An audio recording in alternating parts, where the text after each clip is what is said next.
Bismillahirrahmanirrahim və bihi nəstə'in innəhu xayru nasirin və mu'in. Salam dəyərli izləyicilər, hər vaxtınız xeyir olsun. Ötən verilişimizdə nəfsi saflaşdırmağın müqəddiməsi haqqında danışdıq və o haqda iki dənə məsələni diqqətinizə çatdırdıq. İndi isə üçüncü məsələyə toxunmaq istəyirəm.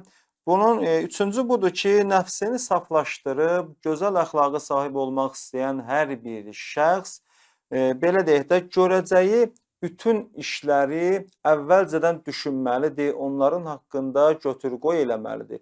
Baxmalıdır ki, əgər bu iş gözəl əxlaqa zidd deyilsə, onu yerinə yetirsin. Əgər ziddirsə, bu işdən çəkinsin. Allah eləməsin, nə vaxtsa əxlaqa zidd olan hər hansısa bir hərəkəti yerinə yetirsə, o zaman tez öz nəfsini danlasın, öz nəfsini belə deyək də, həmişə qınaq obyekti etsin və bacardığı qədər nəfsini o şeylərdən uzaqlaşdırsın.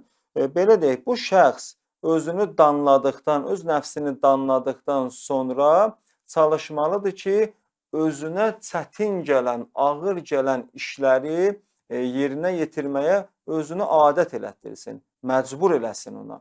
İndi bu mövzuya uyğun bir neçə misal çəkmək istəyirəm. Baxın, birincisi budur ki, məsələn, fərz edin bir insan İslam nöqteyi nəzərindən yeyilməsi və içilməsi yaxşı olmayan bir şeyi yesə, içsə və ondan ləzzət alsa, zövq alsa, bu şəxs bundan sonra nə etməlidir? Oruc tutaraq ac qalmaqla onun əvəzini çıxmalıdır. Yəni, fərz edin ki, bir insan, belə deyək də, İslamda məsləhət görülməyən bir şey yeyib ləzzət alır və ya haram hər hansısa bir şey yeyib ondan ləzzət alır. Bundan sonra gərək tövbə edə və oruç tutmaqla o aldığı ləzzətlərin əvəzini ac qalmaqla özündən uzaqlaşdıra. İkinci məsəl budur ki, bəzən görürsən ki, bir insan yersiz yerə tez qəzəblənir. Məsələn, tez hər şeyə reaksiya verir. Və belə bir şəxs gərək bundan daha ağır bir vəziyyətdə, şəraitdə dözə, səbr eləyə və bir növ bunun əvəzini çıxa. Yəni necə? Bəzən görürsən ki, bir insan evdə, ailədə, məsələn, cüzi bir şeyə görə ailəsinə, xanımına, uşağına əsəbləşir, qırır, dağıdır, aləmi vurur bir-birinə. Bu insan gərək peşman ola və bundan sonra hətta bundan da böyük bir müşküllər qabağa çıxsa, ona səbr eləyə, dözə, təmkinlə bu şeylərin öhdəsindən gələ. Üçüncü məsələ budur ki, belə bir şəxs gərək heç vaxt özündən qafil olmasın. Baxın, yəni gözəl əxlaqa sahib olmaq və ya gözəl əxlaqa sahib olaraq onu qoruyub saxlamaqda bu şəxs səhlənkarlığa yol verməməlidir. Çalışmalıdır ki, həmişə əldə etdiyi gözəl əxlaqı, xüsusiyyətləri möhkəm qoruyub saxlasın. Yoxsa ki, belə bir şəxs qəflətə düşərək, baxın, elə güman eləyər ki, mən böyük bir əxlaqa çatmışam, yəni böyük bir əxlaq sahibi olmuşam. Allah eləməsin, belə bir vəziyyətdə də insan həqiqətən əbədi bədbəxtçiliyə düçar olar. Gərək insan bu kimi şeylərə diqqət etsin və bunlardan qəflət eləməsin. Bu mövzuya uyğun olaraq dördüncü məsələ diqqətinizə çatdırmaq istəyirəm. Dördüncü budur ki, nəfsini saflaşdırıb gözəl əxlaqa sahib olmaq istəyən şəxs şəhvət və qəzəb qüvvəsini təhrik edən işlərdən uzaq durmalıdır. Buna bir neçə misal çəkmək istəyirəm.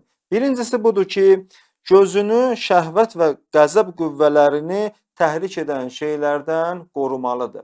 Baxın, hər bir şəxs əgər istəyirsə gözəl əxlaqa sahib olsun, istər telefonda ya televiziyada və ya çöldə, bayırda gözünü naməhrəmdən, haram şeylərdən çəkindirməlidir.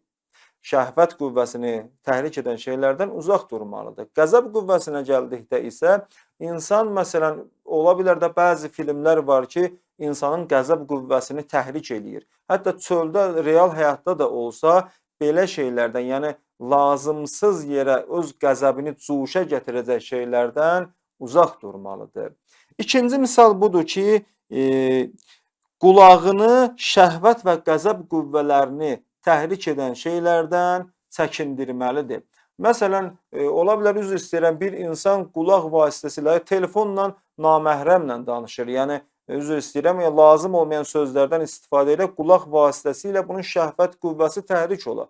Hətta eşikdə belə olsa, naməhrəmin əgər səsi bunun şəhvətini təhrik edəcəksə, bu şeylərdən çəkinməlidir. Hətta belə bir şəxs öz qulağını fərq eləməz, istər sosial şəbəkələr vasitəsilə olsun ki, orada eşidəcəyi şeylər bunun qəzəb qüvvəsini lazımsız yerə cuşa gətirəcəksə və yaxud da ki, eşikdə elə bir şəraitə düşər ki, lazımsız yerə orada bəzi sözləri eşidər ki, bəzi cəmlərdə bunun boş yerə, nahaq yerə, belə deyək də, qəzəb qüvvəsi cuşa gəlsə, gərək belə yerləri tərk etsin ki, boş yerə özünü hədərə verməsin, öz belə deyək də, mənəviyyatını çirkinləşdirməsin. Üçüncü misal bundan ibarətdir ki, qəlbini şəhvət və qəzəb qüvvələrini təhrik edən şeylərdən uzaqlaşdırsın, çəkindirsin. Yəni necə? Baxın, bəzən olur ki, insan, üzr istəyirəm, zehnində bəzi şeyləri təsəvvür edir, o bunun şəhvət qüvvəsinin möhkəmlənməsinə, cuşa gəlməsinə səbəb olur. Və yaxud da ki, bəzən görürsən, insan lazımsız yerə bəzi hadisələri yadına salır.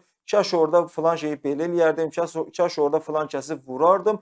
Özünü durduq yerdə qəzəbləndirir, qəzəbini cuşa gətirir. Gərək bu insan bu kimi şeylərdən də uzaq dura. Bu 3 dənə məsələ ki, biz qeyd etdik. Diqqət eləyin, hər bir şəxs xüsusilə qeyd etdiyimiz 3-cü məsələdir. Yəni, qəlb məsələsində möhkəm olmalıdır ki, şəhvət və qəzəb qüvvəsini birdəfəlik özündən uzaqlaşdıra bilsin. Niyə? Çünki qəlbin istəyi olmasa, gözlə görüb, qulaqla eşitmək insanda bir o qədər də təsir qoymaz. Məsələn, fərz edin ki, bir insan əgər ya telefonda, ya eşikdə, əgər qəlb istəməsə, gözü bir naməhrəmə sataşsa, tez gözünü çəkər qırağa. Ya məsələn, qulağı başqa bir nalayiq bir söz eşitsə, tez o məclisdən, o yerdən uzaqlaşar. Əgər qəlb istəməsə, insan bu şeylərdən tez uzaqlaşar. Yox, əgər Allah eləməsin, insanın qəlbi bu şeyləri istəsə, insan artıq bu şeylərə aludə olar. Hörmətli izləyicilər, inşallah bu mövzumuzla uyğun digər qalan məsələləri gələn verilişimizdə danışacaq. Vəssalamu aleykum və rəhmətullahi və bərəkatuh.